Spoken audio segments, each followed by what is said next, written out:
السلام علیکم ورحمۃ اللہ وبرکاتہ نحمدہ ونصلی علی رسولہ الکریم اما بعد فاعوذ باللہ من الشیطان الرجیم بسم اللہ الرحمن الرحیم رب اشرح لی صدری ویسر لی امری واحلل عقدۃ من لسانی یفقهوا قولی ربنا زدنا علما اللہم فقہنا فی الدین ورب یسر ولا تعسر وتمم بالخیر آمین یا رب العالمین۔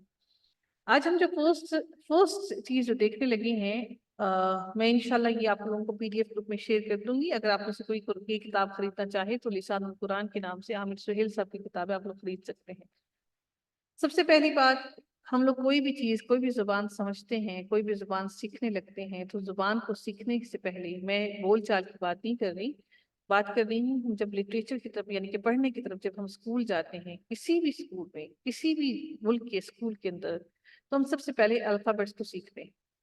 تو اسی طرح سے عربی زبان کے اندر بھی جو الفابیٹس ہیں ان کو حروف الہجا کہا جاتا ہے۔ کیا کہا جاتا ہے جی؟ حروف الہجا۔ کیا کہتے ہیں؟ حروف الہجا۔ جی ہاں، حروف الہجا۔ ٹھیک ہے، ان کو حروف حروف الہجا کہا الہجا۔ جاتا ہے یہ، اور ان کو انگلش میں ہم لوگ الفابیٹس، اور اردو کے اندر ہم ان کو حروف تہجی کہتے ہیں۔ اب کچھ لوگ ایسے ہیں جن کو جو ان کو الف اور حمزہ کو ایک ہی کنسیڈر کرتے ہیں، اور کچھ لوگ ایسے ہیں جو اس کو الف اور حمزہ کو الگ الگ کنسیڈر کرتے ہیں۔ ٹھیک ہے، تو اگر ہم ان کو دیکھیں کہ ہم لوگوں کے الف اور حمزہ ایک ہی ہے، تو پھر دیکھیں یہ کتنے لیٹرز بنتے ہیں؟ 28 ہیں اور 20 اس طرح کا۔ جی ہاں، 28 ہیں، اور اگر اس طرح سے اگر حمزہ کو الگ کنسیڈر کریں تو 29 ہے۔ حروف الہجا کتنے ہیں؟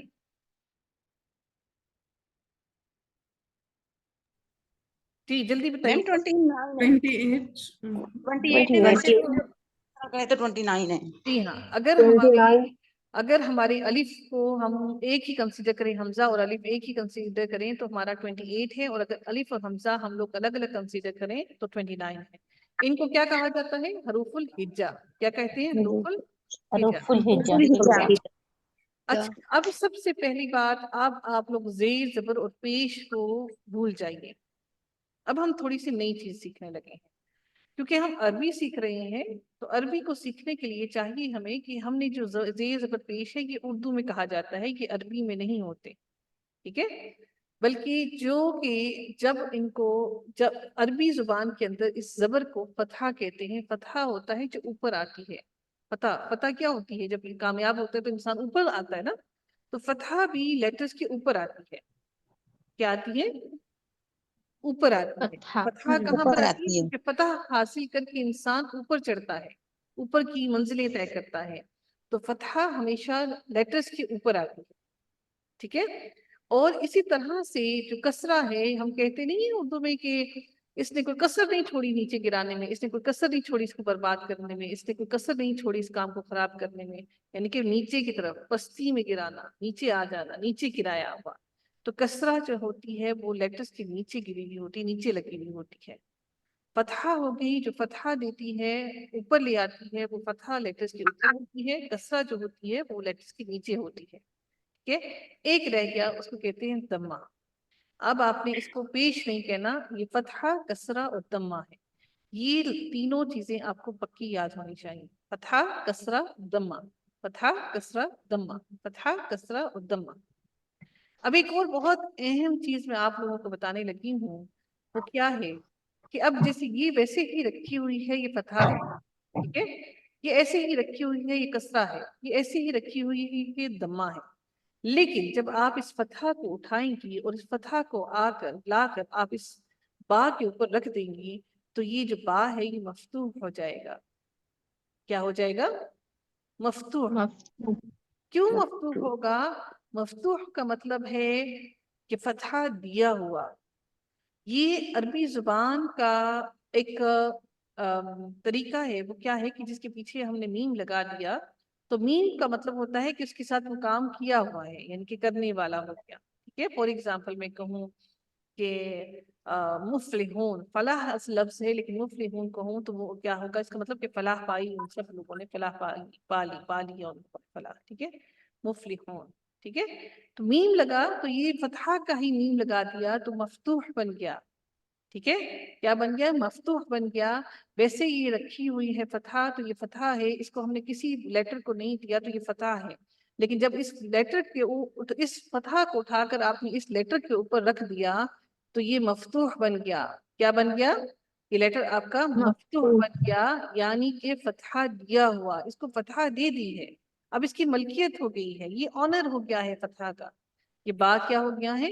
آنر ہو گیا ہے فتح کا. تو جب آپ کسی بھی لیٹر کو اگر آپ سے پوچھا جائے یہ کیا ہے تو آپ بتائیں گے یہ فتح ہے. لیکن جب فتح کو آپ نے کسی لیٹر کے اوپر رکھ دیا تو وہ مفتوح ہو گیا، یعنی کہ یہ فتح مفتوح میں تبدیل ہو گئی. تو با مفتوح ہے. با کیا ہے؟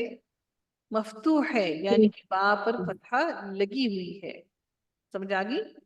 اسی طرح سے جو یہ کسرہ ہے جس کو ہم زیر کہتے ہیں، یہ کسرہ ویسے ہی رکھی ہوئی ہے، کسی لیٹر کو ہم نے نہیں دی تو یہ کسرہ ہوگی.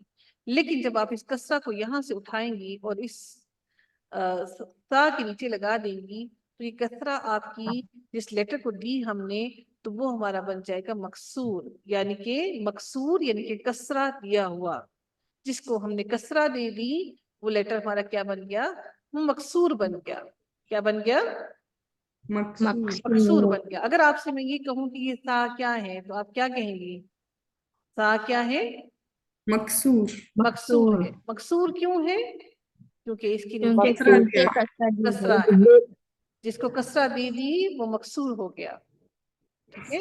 اور اگلی بات آئی ہماری، وہ کیا آئی اگلی بات ہماری؟ وہ یہ ہے کہ جس کو دمہ دے دی وہ مضموم بن گیا، یعنی کہ دمہ دیا ہوا جس کو ہم نے دمہ دے دی وہ مضموم بن گیا. فور ایگزامپل اگر میں یہ نون ہے اور نون فور ایگزامپل اگر یہ یہاں پر پڑا ہوا ہے، یہ جو دمہ ہے یہ یہاں پر پڑا ہوا ہے تو میں اس کو کیا کہوں گی؟ یہ دمہ کیا ہے؟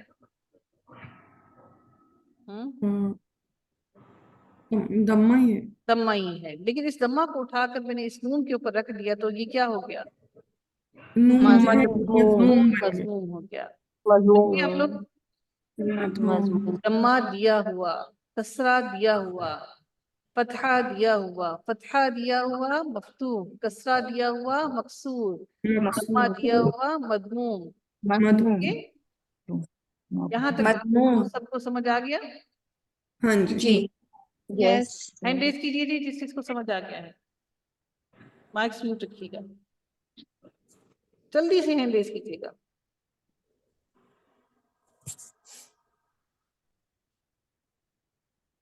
جی الحمدللہ. آگے چلیں. اب ہینڈ آپ لوگ نیچے کریں.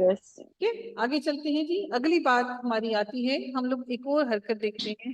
ہم لوگ اردو کے اندر پڑھتے ہیں دو زبر، با دو زبر بن، تا دو زیر تن، کہ جیم دو پیش جن. ٹھیک ہے. ان کو ہم لوگ کہتے ہیں تنوین. تنوین. تنوین میں آپ کو بتاتی ہوں کیا ہوتا ہے. تنوین عربی زبان کے اندر جب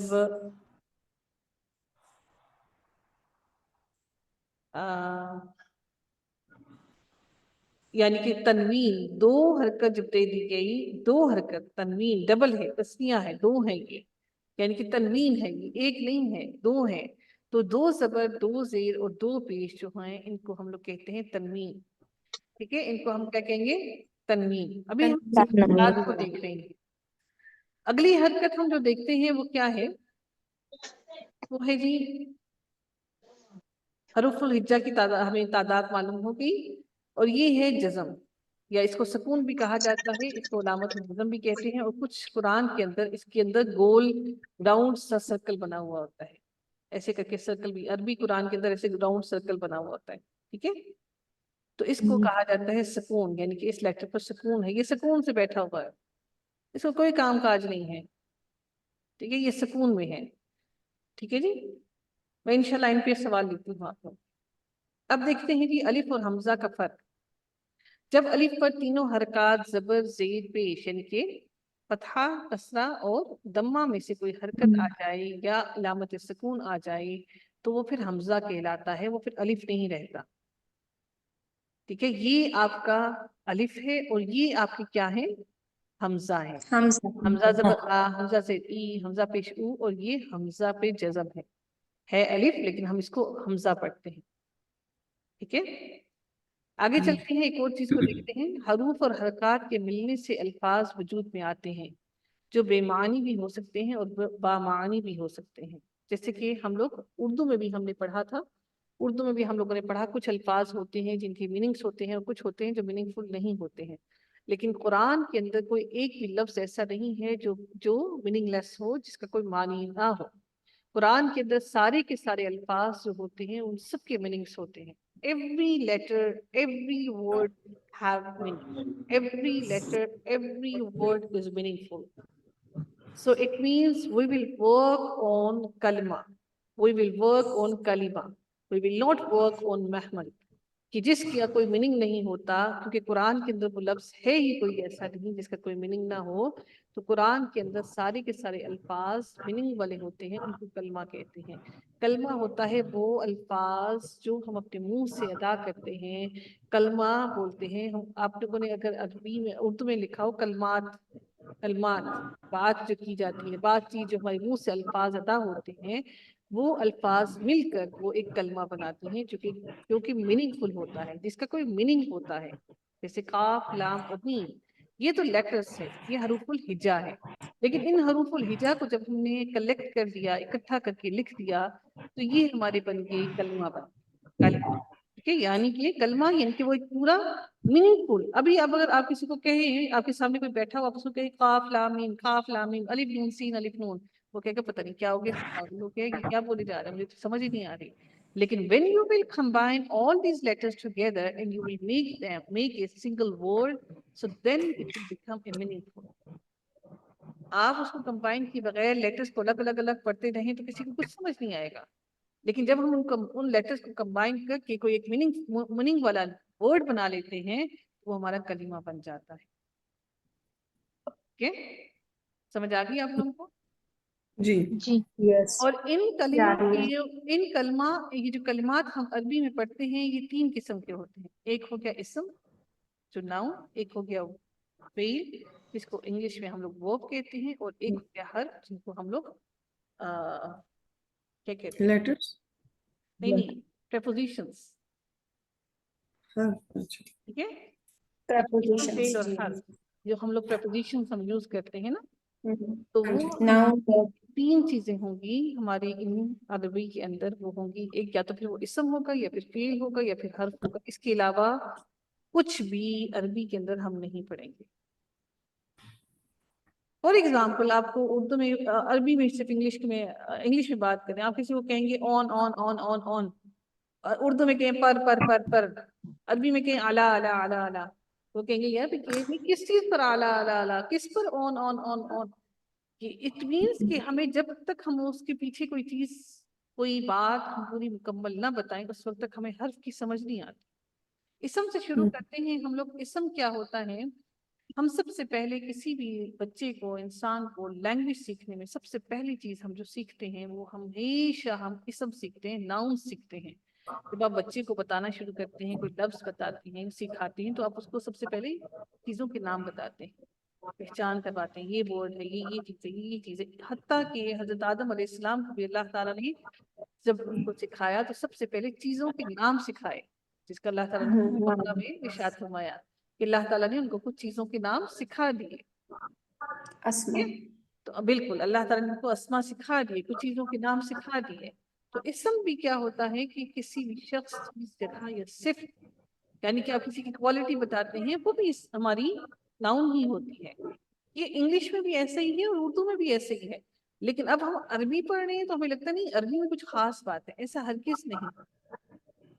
اور ایون کہ جو ہم کام کر رہے ہوتے ہیں نا، جو کام کر رہے ہوتے ہیں اس کام کا نام ہے. فور ایگزامپل آپ کہیں کہ پڑھنا کام کا نام ہے، وہ فعل کا نام ہے. لکھنا وہ فعل کا نام ہے. ابھی آپ نے اس فعل کو نہیں بتایا کہ فعل ہے کیا، کب کیا گیا. فعل کیا ہوتا ہے؟ اسم وہ ہوتا ہے جس میں کوئی زمانے کی قید نہ ہو، جس میں کوئی ہمارے پاس کوئی ہم نے کوئی ایک قید لگا کر ہم نے زمانہ نہ بتا دیا ہو کہ یہ اس زمانے میں کام ہوا. لیکن جب ہم زمانہ لگا دیتے ہیں ساتھ میں، جب ہم اس کو ٹائم دے دیتے ہیں، تو وہ پھر ہمارا اسم نہیں بلکہ وہ ہمارا فعل بن جاتا ہے. سمجھ گئے آپ لوگ؟ جیسے فور ایگزامپل پڑھنا ہے، it means you are telling somebody that you have done some work, but when you did that work you are telling the name of the work. آپ نام بتا رہے ہیں اس کام کا، لیکن آپ نے یہ نہیں بتایا کہ وہ کام کا نام تو بتا دیا کہ آپ نے کام کون سے کیا ہے، یہ نہیں بتایا کہ وہ کام کیا ہے. لیکن جب آپ اس کام کو کسی زمانے کے اندر ڈال دیتے ہیں، کسی ٹائم میں ڈال دیتے ہیں، ٹائم کے اندر، ٹائم کے ہاؤس کے اندر اس کو بند کر دیتے ہیں، then it will become your fail. لیکن جب ہمارا وہ نام، کام کا جو نام ہوتا ہے اس کو ہم مصدر بولتے ہیں. کام کے نام کو ہم کیا بولتے ہیں؟ مصدر ہے. وہ مصدر. کہ پڑھنا، لکھنا، مارنا، سونا، جاگنا، پکانا، کھانا، پینا، دھونا، ٹھیک ہے، اٹھنا، بیٹھنا، یہ سارے آپ کے کاموں کے نام ہیں، یہ سارے کے سارے آپ کے اسم ہیں، اور ان اسما کو مصدر کہتے ہیں. لیکن جب آپ ان کاموں کو کسی ٹائم پیریڈ کے اندر اس کو قید کر لیتے ہیں، ٹائم پیریڈ میں ڈال دیتے ہیں، so it will become your field, it will become your work. آپ لوگوں کو سمجھ آیا یہاں تک؟ جی ٹھیک ہے. جی سمجھ میں آ گئی. اگلی بات ہم دیکھتے ہیں وہ ہے حرف کی. حرف میں نے جیسے کہ آپ کو بتایا کہ حرف اکیلا کچھ میننگ نہیں دیتا ہمیں. آپ کسی کو کہتے رہیں آن، پر، اعلیٰ، فی، ٹھیک ہے، کچھ بھی آپ کسی کو بولتے رہیں تو کسی کو بھی کچھ سمجھ نہیں آتا. لیکن جب آپ اس حرف کو، اس پریپوزیشن کو کسی کے ساتھ ملا دیتے ہیں، کسی کے ساتھ لگاتے ہیں، then it will gives you the proper meaning. ٹھیک ہے. تو جی اس کے لیے ہمیں اس کے ساتھ کسی اسم کا یا فعل کا ہونا لازمی ہے، تب تک ہمیں اس حرف کی سمجھ نہیں آتی کہ حرف کیا ہے اور کیوں ہے. آئی تھنک آج کے لیے ہمارے پاس یہاں تک کافی ہے.